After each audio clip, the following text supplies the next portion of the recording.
Sifter's Worm. Okay. If he doesn't cast Sifter Worm, what? I'm going to be very upset because it's the name of the deck. Dude, the hair is more fly today than it was yesterday. Something changed. Yeah, it looks a little probably lighter. put a little product in it, you know. Maybe he combed it back like John Travolta from Grease. What do you think if I just go full blonde? Thinking about it. I don't know. I've been thinking about it. That is, I mean, I know we've talked a little bit about like Eminem and that trend from the early 2000s. What if I go Cisco? Just what is he? Silver? Yeah. That thong song. I don't want to talk about that. Well, that's not a good song. I know every word to that song. I think all of us '90s folks do. I've done it on karaoke before. Oh, dude, no one made you do that. Dude. No one makes me do anything. That's kind of why. That's kind of why I get myself in trouble so much. Dude, come on. That's brutal. Like it when the beat go? Oh, stop. Please. What was the name of that group? Drew Hill. Right. What? Well, the name of the group was Drew Hill. I mean, Cisco was the solo artist. Yeah, but the name of the group was Drew Hill. Cool. Yeah. Boy, the 90s were really something. Yeah. Julian John could be next Cisco. Like I bet if I went to Julian John right now and just went, dude, who's Cisco? He would just go, I don't know. Is that? Are you talking about that stuff you cook with? Yeah, or is that truck that delivers food? Yeah. Yeah. I'd be like, no, man. The musical artist Cisco. What is he most known for? And he would say, I don't know who you're talking about. It's okay. These young kids. With their Drake. These darn millennials. With their Drake and their auto-tune. I was a Drake hater for a long time. Drake is horrible. But horrible. But, like, I would say probably 3 or 4 of his last, like, 5 or 6 songs have been slapping. Is slapping a thing people say? Yeah. Dude, that song slaps. There's no way people say that. You want to bet it? I do not want to bet it. What? You're you already lost one lunch bet yesterday. Let's make another. Slapping? I bet if you search on Twitter for this song slaps, oh my God, you'll just get thousands and thousands of search results. We as a society, it's not good. It's not good. This song slaps. Yeah. Take a look. I'm making a note. Note, this song slaps. Boy. No! Dylan's mulling down to 5. I want to see a Sifter Worm. His deck's about to get slapped. Is that a thing that people say? I mean, that just sounds aggressive. That's what's about to happen. He's got no cards. Nah, he's about to get smooshed. Looks like he's got at least 3 lands and a gift from the Ashes, so if he can find something to do with 5 mana that matters, he might be okay. Trigger off the Bomac Courier here for Julian John. I can't imagine that this matchup is that bad for the Sifter Worm deck. The card Hour of Devastation is particularly strong in this matchup because it can kill Chandra Torch of Defiance as well as Hazoret. Yep. However, mulling to 5 and down a game, it's not looking so great. It's pretty tough. Jackson Knott already won his match. That's good for him, as there's a scrap heap scrounger there for Julian John. He's got his team in the lead. Counter's Company took care of Storm. Going to cycle a Sheltered Thicket here with Dylan Smith. He'll untap and draw for his turn. Brandon Smith and Timothy Shulz, they're all tied up. That's Lands v. Grixis Delver, a matchup we've seen a couple times here this weekend. And Julian John currently up a game, as we're going to have Dylan play a Spring to Mind. That'll resolve. I think we're going to see him get an island. Yeah, he's already got plenty of green mana. I believe he has another source of red mana in hand if he is able to draw an Hour of Devastation. But without access to blue, that cuts off some of his better cards. Julian John's going to attack here for 4. Trigger off the Bomac Courier. Card will go underneath that beautiful construct. 4 damage will be dealt. Down to 14. Roll that beautiful Bomat footage. Yeah. There's another Scrounger. Uh-oh. Does he not have a... Ooh. We have a chance. Yeah. That was an Hour of Promise, which is also pretty good in the spot. It generates 2 blockers and pushes him further towards being able to play some of his bigger spells. Yeah. This desert is very hostile. Yeah, it can provide a blocking body next turn, which is nice. With the Shelter Thicket in the graveyard, he can activate it next turn. I think that if you're Dylan, you want to get another blue source of mana. Yeah, he already has Mind. Already has the the 3 desert requirement. There's Ipnu Rivulets, 2 zombies. All right, a little comeback here for Dylan Smith, though. He's on a mulligan to 5. Yeah, and with Julian stuck on 2 lands here, this is a really great start for Dylan on this mulligan to 5. Julian John with some mana issues with his red-black aggro deck, a deck that generally plays at least 24 lands, sometimes 25. Not able to find many this game, or perhaps Bomac Courier has been taking them. You could just pop in and find out. That would be a little aggressive, maybe. Mayhaps. And now Julian John's in this weird spot, too, where attacking doesn't seem all that great. If you're Dylan Smith, you are ready to block with those zombies no matter how he attacks. Yeah, this is a really tough spot. Hour of Promise really showing just how strong it is, even in a matchup where you need to play a significant amount of defense.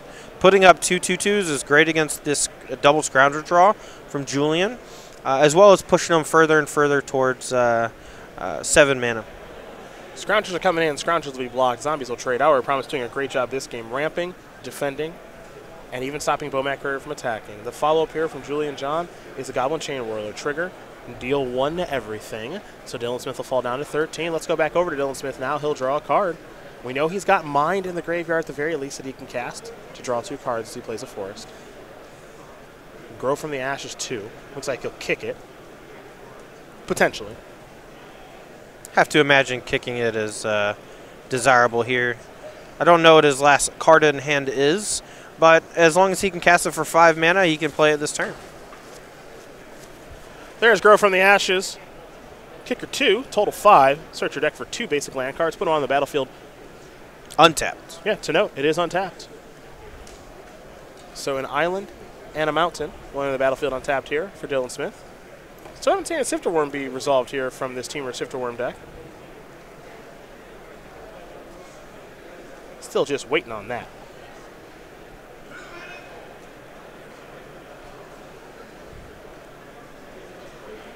And now, let's go over to Julian John.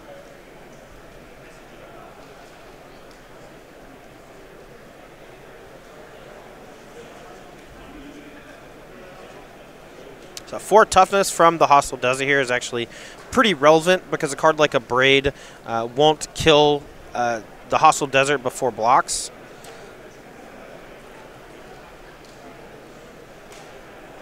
There is Hostile Desert. I think he wants to get in front of Bomac Courier, yeah. I like that. Not interested in tussling there with the Chain Whirler. Looks like Julian John says, I'm going to discard some cards there. Glorybringer. A lot of black cards and no black mana. Yep. I'm fine making that swap. That was a Doomfall, 2 Duresses, a Glorybringer, and a Chandra bit the dust. Bomac Courier brings on a bunch of new cards. There's a Mountain. There's another Chain Whirler. Smith will fall even lower. Now we'll head back over to Dylan Smith, who's at 9. Yeah, it's also important to note that those Duresses and Doomfalls were slowly losing value as well because Dylan's getting to the point where he has very few cards in hand. So cashing that Bomac Courier gave him a breath of new life in this game where he was starting to fall pretty far behind. Well, it looks like Dylan's going to go to the Mind half of Spring to Mind. He needs some cards, as you mentioned. He's going to get 2 of them right now. Yeah, and if he has a land, something like Hour of Devastation here, will clear the board of these Goblin Chain Whirlers and buy him a lot of time. And there is the Ark. City's Blessing on the way. But that's an expensive way to go about generating card advantage, especially when you don't have pure control of the game, which right now Dylan Smith does not have. As Julian John's got a brand new hand, and he's already got 2 Chain Whirlers on the battlefield. Whoosh, whoosh, whoosh. There whoosh. it is. Chandra's Defeat looks like he's got in hand, so he's probably trying to save that for something like Glorybringer that hits harder, but I think at this stage in the game, he really just needs to make sure that he protects his life total. And there is Chandra's Defeat to take care of the Chain Whirler. Looks like Dylan Smith's going to fall down to 6.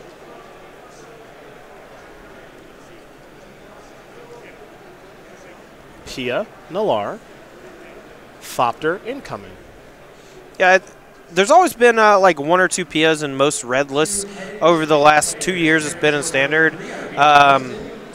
You know, it slowly started to get a little more play in these decks, generating an artifact has always been good for things like unlicensed integration, but flying has actually been a pretty big deal as of late. A lot of relevant text on the old Pia. There's Ipnu Rivulet. Now, one of the fun things about this deck is here comes another copy of Hour of Promise, is that you can get a little funky with some of your lands here. Those deserts can definitely play a role in things, turning on hostile desert. We'll take a look at Ipnu Rivulet really quickly. And, of course, Hashep Oasis. We all know that one from Mono Green Aggro and the fact that you can pump your threats. Ipnu Rivulet, you could target yourself. Yeah, you could target yourself. It's used quite a bit in various God Pharaoh's Gift decks as a way to not only mill yourself to find more threats, but on occasion used to deck your opponent. I've seen Ipnu Rivulet in a number of decks at the end of a game, if you have multiple in play, maybe another desert or two, just used to mill the last like 16 or so cards of your opponent's control deck when they're running really low on actual cards.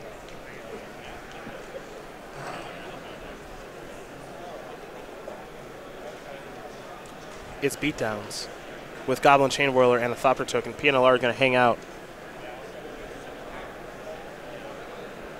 Yeah, I think Julian wants to put a 2-turn clock on Dylan if he can. Pumping the Thopter twice here is the way to go. So it looks like Dylan's going to Ipnu Rivulet. He's going to sacrifice a Hashep Oasis, target himself, Palakaworm, Memory, Hour of Promise, an Hour of Devastation. Those are going to go in the graveyard. This will allow Dylan to activate his hostile desert. Yeah, I like this play from him, being able to turn on the hostile desert and maybe hitting a land off the top 4 to maybe activate again next turn. And that makes it so you don't just chump block with a zombie effectively. And there's your block, 3-4 in front of the 3-3. And, of course, the zombie cannot get in front of the Thopter token. But now we're going to see maybe a gang block. Okay. So a pretty safe way to do it. So 2 zombies in a hostile desert in front of the Chain Whirler. Looks like that Thopter is going to be able to get in its damage regardless. The question will be how much Julian wants to deal, if it'll be 1 or if it'll be 3. Honestly, at this stage, Dylan has a billion mana. Unless Julian has some giant spell he's planning on playing this turn or next turn and already has it lined up, I think he just wants to go for the kill over 2 turns.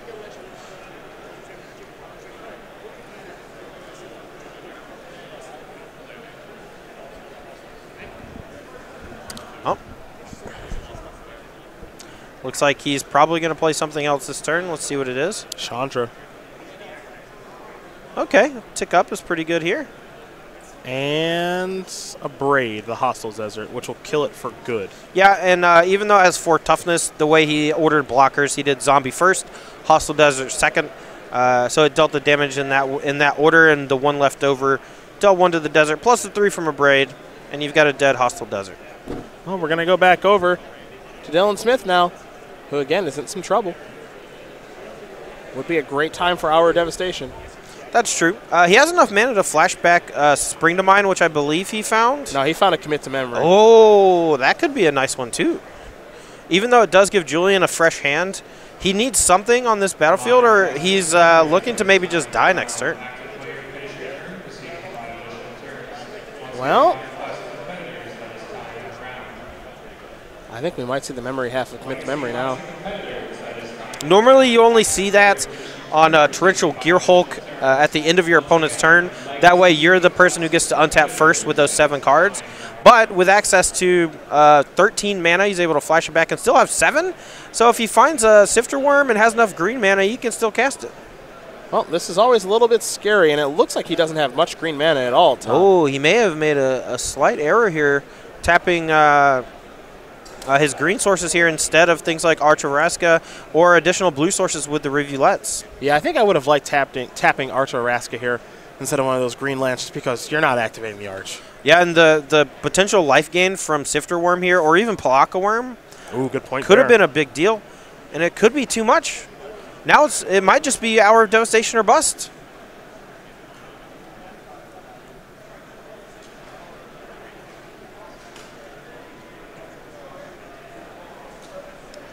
All right, Dylan Smith. Both players, 7 cards coming. He saw the shuffling. You'll now see the drawing. Magma Spray among the cards found. Memory, you're going to have to tilt your head to read it, but each player shuffles his or her hand and discard, each player shuffles his or her hand and graveyard into his or her library, then draws 7 cards.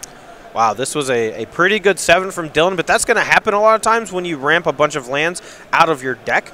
Looks like he hit Chandra's Defeat, Magma Spray, and a Braid. So he has the ability to just clear the entire side of the battlefield from Julian, and then he basically just has to worry about the cards that Julian's going to start spouting off next turn. This is the last call to register for 130 Legacy Challenge today. So here's Chandra's Defeat. That will take care of Chandra for 1 red mana. And that's going to let him rummage as well, cashing in a land or a ramp spell in favor of a card off the top. Not bad, not bad. Now he found Hour of Devastation, but I don't think he wants to play it here. So now that he has a Braid and Magma Spray on backup, I think he's just going to save it. No real rush to do anything else, right? At least not yet. Grow from the ashes. Looks like it'll be kicked. So yeah. 2 lands coming, both of which will be untapped. And I think at least one of them is going to have to be a red source. See how many mountains he has in this bad boy. 4 total mountains. So he had 2 in play, so he's able to find the other 2. And now he can still cast a Braid and Magma Spray. But more importantly, he's threatening to hold up Hostile Desert, which will change how Julian John plays his next turn and how he attacks. So while this game did not look that great for Dylan Smith early on, the stumble from Julian, and then the eventual flood, but now the flashback on memory, we got a real game. We do have a game now. We do have a game. Dragon Skull Summit's going to come down. Looks like he's going to lead off with the Duress, which is a great way to start. Julian's been missing black mana the entire game. We saw the cards that he discarded there to Bomac Courier were mostly black cards, but now he's got black mana, and those got shuffled back in. So let's show you a hand here in just a moment as a Braid and Magma Spray will take care of the token and the Pia. Hour of Devastation will go to the graveyard, and now he's left with an island and a Hashtag Oasis. So maybe we don't have a game. It's possible. Just 2 lands left in hand. Cycle land, not great. Cycle of Canyon Slough, and now there's Akari Zev. So not that great of a rebuild there from Julian John. So we head back over to Dylan Smith, who, again, we know he's got nothing really going on. But he's got some real big draws here, folks. Yeah, and he also has multiple Ibnu Review Lights and a bunch of other deserts, so he actually has the option to mill himself looking for some Aftermath cards. But on top of that, he can just start using Arch of Razka to draw an extra card every turn, and he has enough mana to just cast whatever he draws. That's true. 5 mana plus activating the Arch is a lot, but given how much land he has on the battlefield right now, it doesn't feel like it's too much as he's going to go reaching for the Arch. Now, things do get a little bit interesting here because what mana are you supposed to tap to actually do this? You want to make sure you leave yourself the ability to cast whatever you draw. Pretty important in a spot like this. Oh, for sure. But you also want to be able to leave access to a card like Hostile Desert. You want to be able to activate your other deserts like Ibnu Revulet. It's not as easy as it may seem. For the most part, I'm tapping in a lot of the lands that deal damage to me. Well, this match is all tied up now as we see Dylan activating that Arch and simply passing the turn back as Timothy Shulz with lands took care of Brandon Smith playing Grixis Delvers. So Shulz won for his team, not one for his team. Ooh, look what we drew. Julian John's looking to win it for his team. Dylan Smith found another commit to memory, so we could have the same situation we had just a moment ago with a flashback memory plus a lot of follow-up spells. We can see Dylan Smith take that and rewind it back to the bottom. Something, something, make the booty go. What do the kids say? Slap. Is that what they say? There is the front half of commit. What's this? Well, we're just cycling Canyon Sloughs for fun. That 7 that Julian drew off the memory must have been really bad. Yeah. If our play is cycle multiple Canyon Sloughs and play some lands, getting energy from the hub, that means, yeah, his memory stunk. I guess he'll get another shot at it, though. Let's see what's going on here. Scrap Heap Scrounger? Sure, man. It's fine.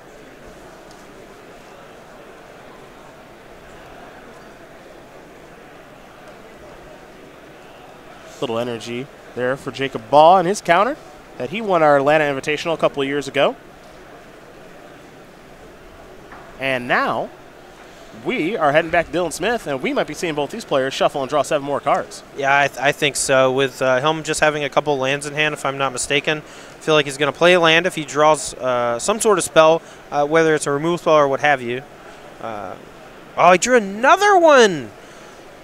Oh, my God. Commit to Memory so good in this deck. In spots like this, it certainly is. That's for sure. Might have some interest in committing away the old Scrap Heap Scrounger and then playing Memory. Maybe? See, I don't even know if this is that good. Like, Julian's 7 was obviously not great. And you're not under a lot of pressure right now. And you drew another commit that you can cast if things could go wrong next turn. You have the Arch of Vraska to draw a card. So, honestly, I think if I'm in his spot, I just say go.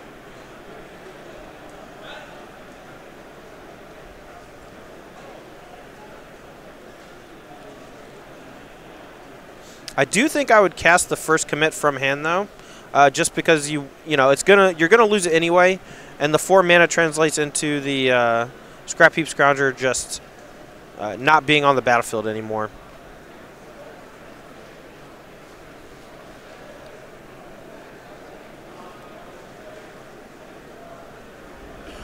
But he looks like he values that 4 extra mana a little more than getting rid of the Scrap Heap Scrounger, and I don't blame him.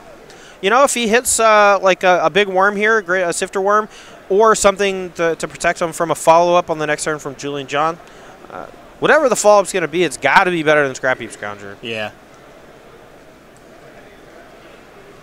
Yeah, for Julian John, for people that are rooting for him, he gets a chance to redeem himself here because, man, that first memory sucked. Yes, it did. I'll tell you what, he did basically nothing of consequence with his 7 new cards. He even got to cycle a couple and didn't find anything to do. So he'll get a new chance at life here. Modern Classic players, welcome to round 5 of 8. For Dylan Smith, he'll get to have the most fun with the memory first.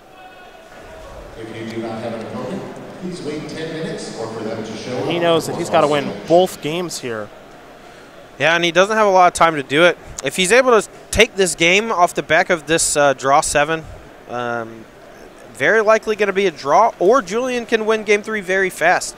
Dylan's deck doesn't win very quickly, but I also didn't think that Jim Davis and Nathan Holiday, I believe. Yeah, earlier when they played that control mirror, but they proved me wrong. They played 3 games in less than 20 minutes. All right, Hour of Promise, another commit to memory. Looks like an Hour of Devastation and a Chandra's Defeat, something like that.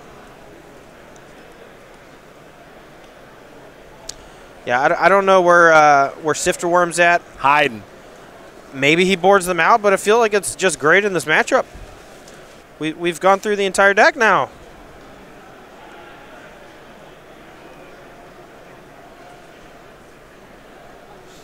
All right, we got 5 mana. I'm going to scan his deck while he's digging. I think I saw one at the bottom. Okay. Yeah. Are you sure it wasn't Palaka Worm? Pretty sure. Here's a couple more deserts. Scavenger grounds, excuse me, and another hostile desert. There's 2 more zombies. Yeah, just a huge mana advantage. Every time he draws 7, he's drawing mostly spells thanks to just thinning his deck of all these lands.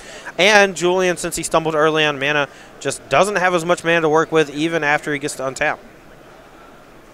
Well, draw a card. Julian hoping for something nice here. Looks like he's maybe talking with the squad here.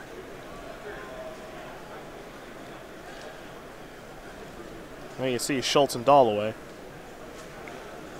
trying to figure out how their Super Saiyan friend can get the job done. Legacy Classic competitors, your pairings for round 4 are now online at pairings.starcitygames.com and going up on the pairings boards at Pink Paper.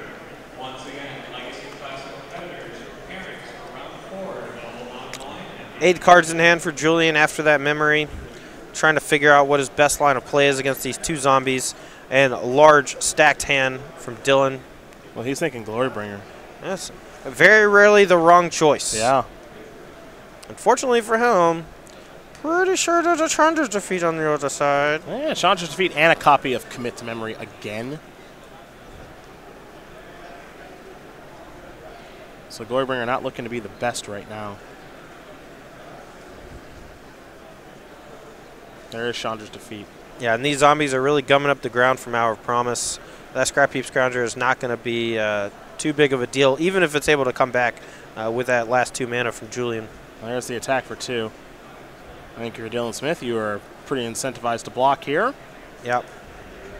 You don't know if Julian John has burn spells in his deck. You're probably working under the assumption that he does not. You don't oftentimes see Lightning Strike in these decks anymore, and Licensed Disintegration has likely been sideboarded out. And now we go back over to Dylan Smith, who's got a whole swath of lands to untap. Most of the lands in his deck are on the battlefield. He has another Commit to Memory in hand, so if he's able to fire that off, the 7 cards he draw will likely be non-land. Just a bunch of spells. Hopefully at some point he finds a Sifter Worm, I guess. Or a way to win. Yeah. I mean, Sifter Worm's a pretty big guy. All right, there's a cycle, Sheltered Thicket. It's actually kind of funny. He actually has a large chunk of damage in play right now. He has 2 copies of Hostile Desert, as well as just Hash Up Oasis with a billion deserts. True. All right, there's Spring to Mine. Time to search for a basic.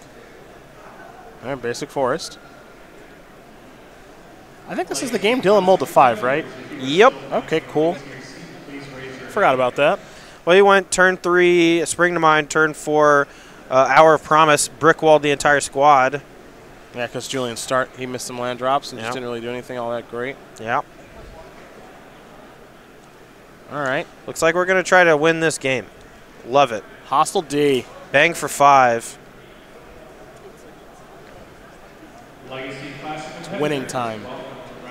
Yeah, I mean, with looks like an Abrade and a Commit to Memory in hand, you're not afraid of too much from Julian's side. Might as well get some damage in. A lot of copies of Grow from the Ashes in hand. Doesn't look like they're doing all that much, though. No, but that's what's going to happen when you cycle a bunch with Commit to Memory. You know, he plays the Grow from the Ashes. Those are effectively, you know, lands, you know, at this point. But they're the only ones that can still be left in his deck because the rest are on the battlefield. Or in exile from the Hostile Desert. Another cycle from Julian John. Yep, Canyon Slew right to the graveyard. Get in there. Teach him a lesson, Scrap Heap Scrounger. Now, if Dylan wants to, he can pop this Ibnu Rivulet and then activate Hostile Desert to block. That'll make sure he doesn't take any damage. And even if Julian does have a removal spell for the Hostile Desert, we still have access to a Braid in hand to make sure that nothing bad really happens. 4 cards to get milled there for Dylan Smith, and now he's going to activate Hostile Desert. That's That's one Abrade. That's a second This Abrade. is a hard way to do it. Yep. Yeah, and Abrade your thing, thanks. Yeah. Take that, hot shot. There, carries Ev. Now, as far ahead as Dylan seems to be this game, he is at 5 life. He is down a game with very little time left on the clock. If he's unable to physically win this game, Julian John and their team will win the match. 1-0-1 for this game, but 2-1 overall in the matches. That's a very good point. So it is definitely on Dylan Smith to win the game, and maybe we see Julian John pivot to, I don't have to win through conventional means. I don't have to win by dealing those last 5 points of damage. I have to stop you from winning in turns. Now, you know, you see the clock there. We got almost 2 minutes left, and there will be extra turns, of course, but there are times where you have to shift your focus. We'll see if this is one of those times as he draws a card, because the idea of him dealing 5 points of damage, boy, that seems hard. Here's Doomfall. Sure does. There's a Commit to Memory. I'm going to commit Carry Zev. Yeah, he could choose to commit the Doomfall, but I believe it's hitting his hand, and I think he just has 3 Grow from the Ashes in hand at the moment. Got one of them. Yeah. No, that could clear the way for a more important spell here, though, simply because the shields are down. Hazaret. Will block, probably. I think there's a block. Good choice, Todd. Good choice. Draw a card with Arch. So Hazaret's neat here in this spot because now the commit to memory line is really not good. It's true. It gets activated 3 times next turn. Hour of Devastation. Nope. That's a blink of an eye. That one's nice. 7, 8, 9, 10. Wasn't expecting to see that. We've popped a few Hash Up Oasises with Ibnu Rivulets, and I wish it was the other way around. Like, there's a chance that 6, 7, 8, 9, 10. We could do 13 this turn if we had more Hash Up Oasises. Instead, it's going to be 3, 4, 5, 6, 7. Put Julian down to 8. Julian's going to untap. So you have 1 card in hand right now? Yep. Goes up to 2. Remember, blink of an eye in hand here. Going to discard a mountain. Put Dylan down to 3. Boy, Dylan's playing with some fire here. I'll tell you what. I mean, he doesn't have a whole lot of options otherwise. The blink of an eye buys him a turn. It bounces the Hazaret mid-combat. He has to assume that there's no real direct damage spells from Julian that could kill him this turn. But next turn he is facing lethal to just the Hazaret activations. There's the blink of an eye. I think if you're Julian, you still got to replay Hazaret here. Nah, you have to. Hope for the best. It's even a blocker in this situation. Maybe it's a Chain Whirler and he's thinking about playing that to block instead. But Hazaret seems like a better blocker anyway. Looks like that's going to resolve. Okay. It's turn 1 of extra turns. What's this going to be? We're doing something on the end step here. I think we're filtering through... oh, that was a Spring to Mind. Filtering through the land so we don't take damage to play Spring to Mind. Okay. And now draw a card with the Arch. Yes. All right, turn 1 of extra turns.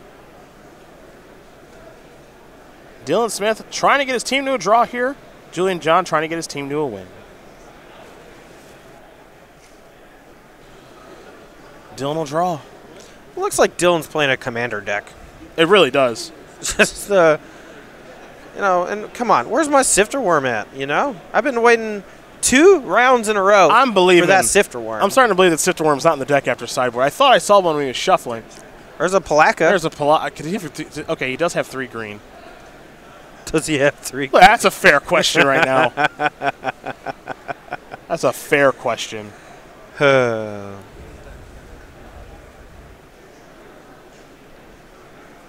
Beatdowns. Block 1 of them. Go down to 6. Hour of Devastation. That'll kill Hazaret.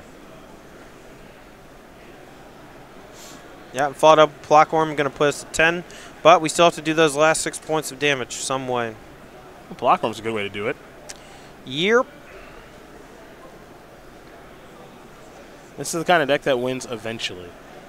There is Blockworm. Julian John wants to read it. Hey, we got to read it. We can show it to you. It's a rare in Core Set 2019 instead of an uncommon. Thank goodness. Yeah, Blockworm was originally from Rise of Eldrazi, I believe.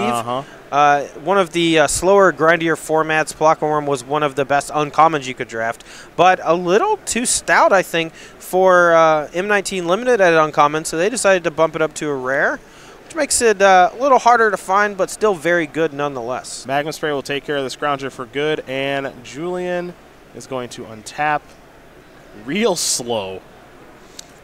Turn 2 of extra turns. Draw a card. Can he stave off elimination? I mean, at 10 life, I think the odds of him killing Dylan this game have gone to 0. I agree with you. So now he's just going to try to find a way to not lose this game, but it's going to be real tough. The Chain Daddy. Whoosh, whoosh, whoosh. Puts you to 9.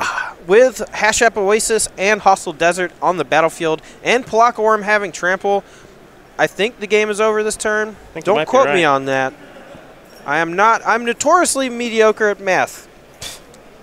It's kind of my thing. Noted. Noted and noted. Now there's no cards in hand. We have Hour of Devastation off the top. This should clear pretty easily. Attack for 7. The end. Draw.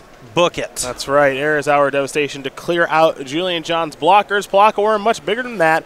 In for 7. And that means that Dylan Smith is going to tie things up for his team. And you know what? A draw is better than a loss. So these two teams of Timothy Shulz, Brandon Dollaway and Julian John, Brandon Smith, Jackson Knott, and Dylan Smith, they will draw.